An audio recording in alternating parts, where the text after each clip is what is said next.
Hello and welcome to my world. My name is Konsola Alabi. It means honey drops into wealth. I work as the emotions doctor. I help people move from a place of unhappiness to happiness, dissatisfaction to satisfaction, meaninglessness to meaning. Individuals, achievers, and organizations who desire to increase their personal, professional influence or desire to play a bigger game are the people that I serve. So, welcome once again. Thank you for sharing your life and world with me. Welcome to my world. The world where we take pleasure in talking about streams of joy, streams of happiness, streams of peace, not just streams of income. So, today's conversation is going to be very interesting, and it is what I have titled Heal the Boy in You so that the man will show up. Heal the boy in you so that the man will show up. You can also flip it and say, heal the girl in you so that the woman will show up. What does that even mean? I have been on a unique journey of reparenting my inner child and helping achievers reparent their inner child. It's been very interesting, very humbling, very revealing, and very beautiful. A place where you desire to reconnect with your inner child. You know, sometimes we look back at our lives and we say to ourselves, I miss myself. I miss who I used to be, the confidence, the joy, the happiness, the peace, everything. You know, you just look at who you were as a teenager or as a child, and then you say to yourself, what happened to me? Where did I go? Like, you are in this body, but you don't feel like you own it. It looks like you are a stranger in your body. It looks like you are a side chick or a sidekick in your body. You say to yourself, I am externally successful, but I am internally discombobulated. You know, I am internally disturbed. I know that I am not emotionally aligned. Everybody sees me at work, but I know that I am not who they think I am. Yes, I am an achiever, I am an award winner, I travel. People use me as a point of contact. But if I return to this world again, I don't want to be myself. I see that there's a gap in my soul. There's an emptiness that I'm trying to fill, and material things, objects, can't fill them. I'm at the point where I am trying to find myself and trying to find meaning. I understand you, I feel you, and that's why I created and I'm creating this for you. I am creating this for those people who say to me, I have money, but I desire meaning. I desire depth. I need to understand my noble goal. I need to know what exactly I am doing part time. I need to be able to feel energized when I wake up in the morning. I want to be able to jump out of bed. I want to be able to say, you know what? Money is not all I have. I have meaning. I want beautiful relationships. I want a relationship that looks more like friendship and partnership with my spouse.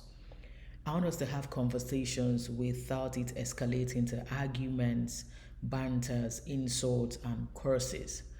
I want to have conversations with my children without me screaming, yelling, shouting, cursing, and making the entire house look like a war zone.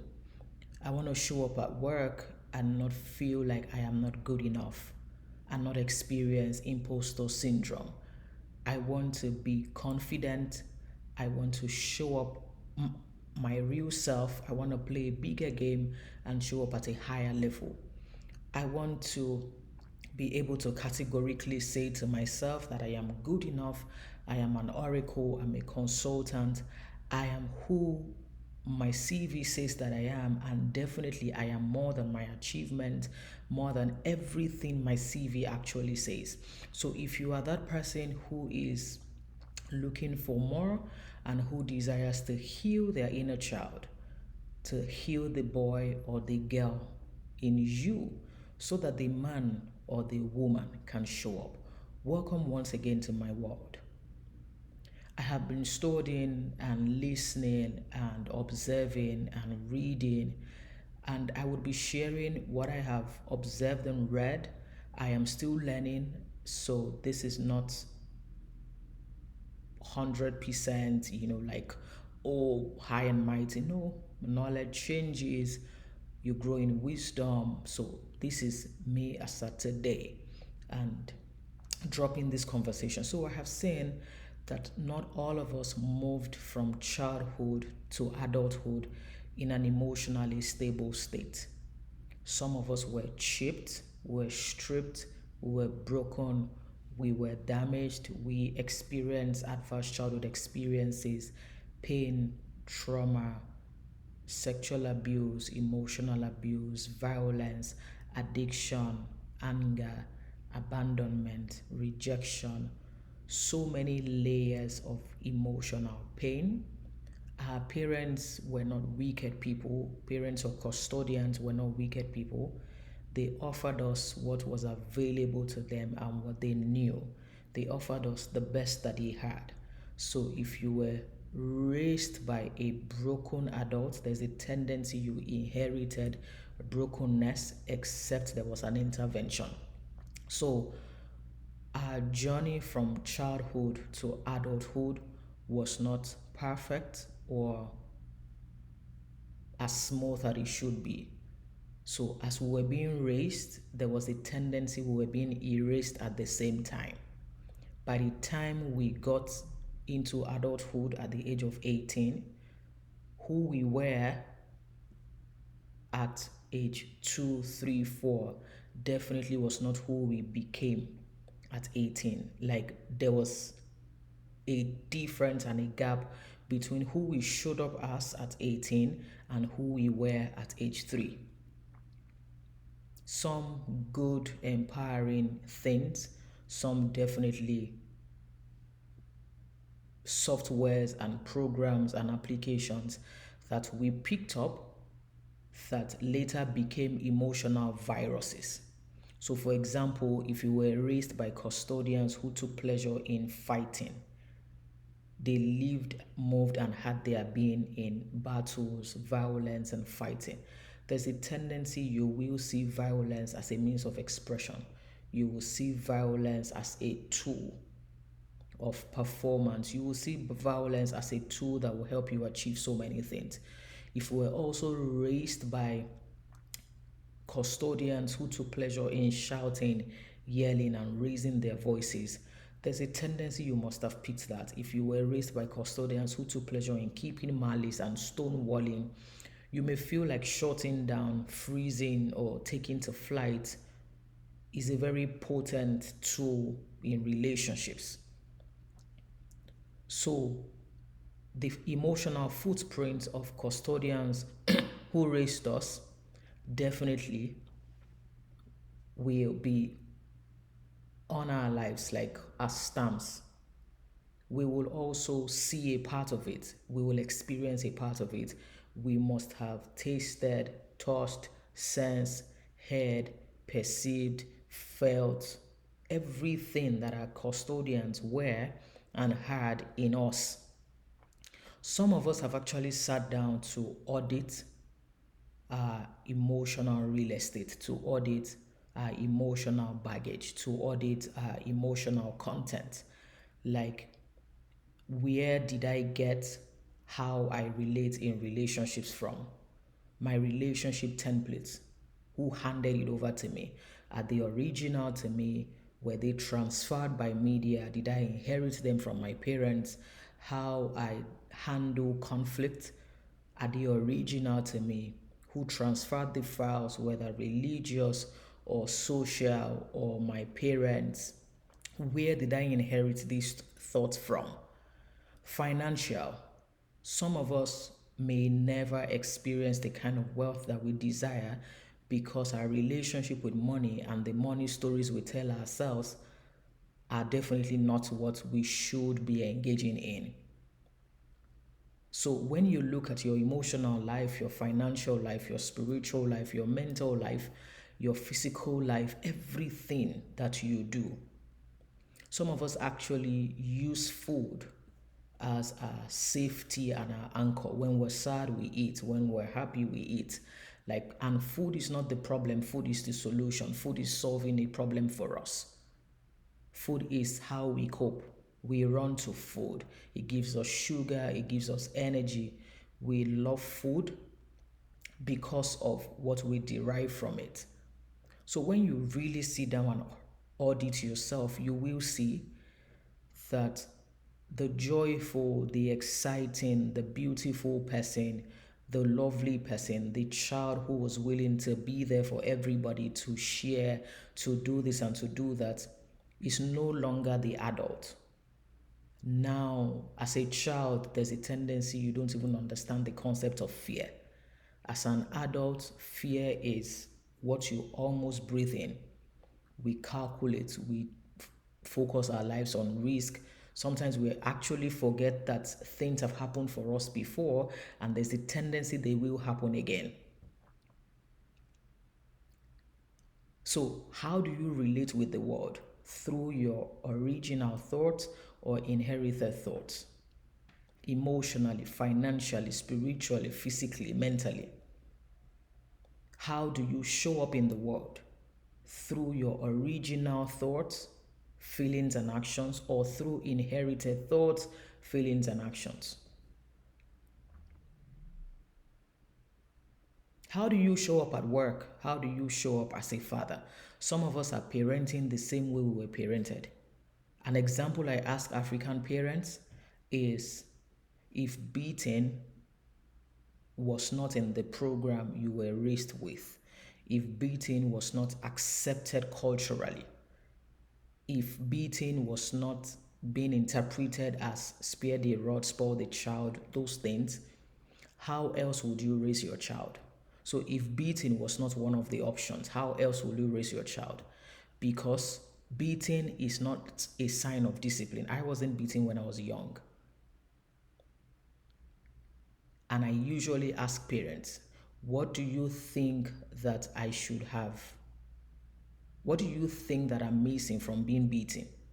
Who I am today, what do you think beating would have instilled or installed in me? What am I missing in life that beating could have installed it in me? Emotionally, I am cool. Financially, I am fine. Spiritually, I am good. Mentally, I am good. What part of me do you think is deficient and beating would have reconstructed? They usually can't say anything. So I said, if it is discipline you want, let's focus on creating a template and a corrective template to install discipline. But installing and afflicting children with pain under the guise of discipline, messing up and abusing children is definitely not. Your child will need therapy to recover from your parenting skills, and we shouldn't do that. So it is crucial that we heal the boy in us. Some of us are very insecure. Our insecurity starts and stems from the statement, I am not good enough. Everywhere you show up, you suspect yourself, you sabotage yourself, you just say to yourself, I really shouldn't be here, I don't deserve to be here. And imagine this as a man. If you are very insecure, you will demand for respect. Humans are not expected to demand for respect. You're supposed to earn respect. You are supposed to, first of all, have some self-respect. You must have self-respect. You must have boundaries. You must understand that anyhowness is not a flavor of life. You must be disciplined. You must be responsible. Take responsibility for your respect first before you look for other flavors of respect. But when you are respect deficient, you begin to demand for respect. You begin to utter words like, I'm the man here. We already know.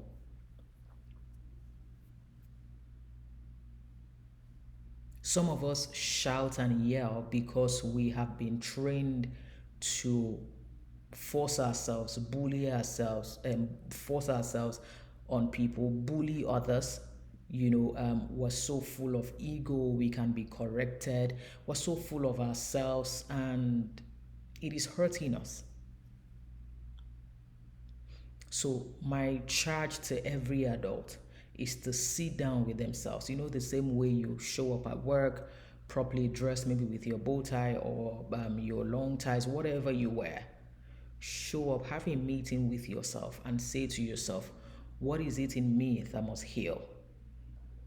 What is my ego preventing me from achieving? What part of me is destroying my relationship? Am I the toxic one in this friendship, in this relationship, in this house? Am I an emotional terrorist?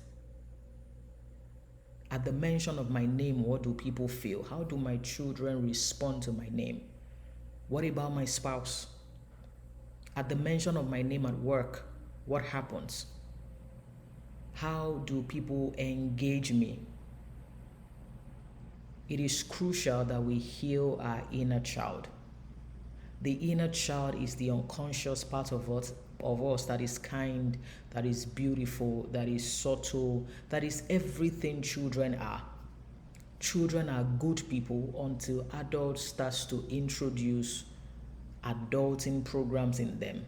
And then you see a sweet boy move from sweetness, kindness, and beauty to whoever he becomes at adulthood. Every child that malfunctions has experienced dysfunction. Every child that malfunctions has experienced dysfunction. So it is crucial that we audit our emotional life in the month of July. And if you do not know how to audit your life in the month of July, then please be with me at the Reparenting Your Inner Child workshop. It is happening on the 29th to the 31st of July. It is a virtual class with myself and other achievers who desire to join. We'll be reparenting our inner child. It would be a weekend, 2 hours on Friday, on Saturday, and on Sunday. So it would be a 6-hour intensive course and workshop with me where you'll be able to ask me questions, and we'll be discussing how to reparent our inner child. How to reparent our inner child, because it is crucial. It is crucial that we reparent ourselves and everything within us. So if you're interested, please go on my Instagram page at Emotions Doctor. Just send me a DM. Just say the Inner Child Workshop, and I'll send you all the details that you need. All the details that you need. But it is crucial that we focus, because anywhere you show up, the higher you go in your life, in your career, you will take yourself with you. So if you are broken, disturbed, affected, that's why we have coping mechanisms. Sometimes we use sex as one, we use alcohol, we use our craving for things. We use so many dysfunctional things to cover our pain. And the more we drown ourselves in those things, the more we observe, the deeper the pain is. How many gallons of alcohol will you take to heal? How many rounds of sex will you engage in to be healed? How many things will you buy? How many gadgets are you going to buy before you get healed? When you have to throw your weight around and be saying, do you know who I am? There's a problem. When your friends correct you and you melt, there's a problem. When you are not perceived as streams of peace and streams of joy, there's a problem. When you say all a man wants is peace, yet he's not giving peace, there's a problem. When we are frolicking up and about with side kicks and side gigs, there's a problem. It is not normal for you to insert yourself in everybody that you meet. When you objectify women, there's a problem. When you turn men into your money machine and you don't want to work or be something for yourself, there's a problem. And we need to fix the problem because we have the capacity to. We have the capacity to heal ourselves, to engage our minds, and to say, you know what? I am subscribing to a second life. I am upgrading my Wi Fi. I am changing the password of my soul. I desire to update and upload new apps. If this is you, please join me at the Reparenting Your Inner Child workshop, July 29th to the 31st, 2 hours on Friday, on Saturday, and on Sunday. We're going to talk, cry, share, and it will be very confidential. Achievers will be there. Send me a DM on @emotionsdoctor. Once again, thank you for sharing your life with me. Please remember to subscribe. Put on your notification. I'll be doing this daily. So subscribe, put on your notification, drop a comment. I will definitely reply. I love you. I am rooting for you. And remember that you are an oracle. You are good enough. You are good enough. And you are more than what your CV, your finances, your achievement say that you are. I love you.